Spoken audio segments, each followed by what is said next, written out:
ఓయమ్మా ఏ డల్లగా ఉన్నాయేమి? ఎప్పుడు నవ్వుతూ సరదాగా తిరిగిదాను కదా. ఏం చెప్తాం బాబు, మేము రైతులం కదా, ఎవరికి మేము నవ్వడం ఇష్టం ఉండదు బాబు. ఊరుకో అమ్మా, ప్రపంచంలో ఉన్న కష్టాలన్నీ రైతులకే వచ్చేస్తున్నట్టు ఎందుకు అలా మాట్లాడుతున్నావు?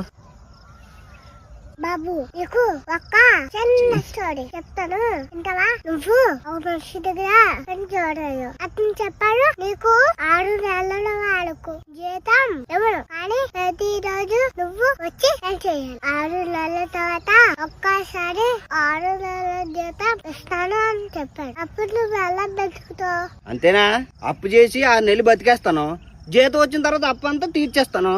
అవునా? రేపుతో 6 నెలలు పూర్తి అయిపోతే అనగా ఈ రోజు రాత్రి అర్థం చనిపోతే ఇక్కడ కనిపిస్తుంది. అయ్యి బాబోయ్.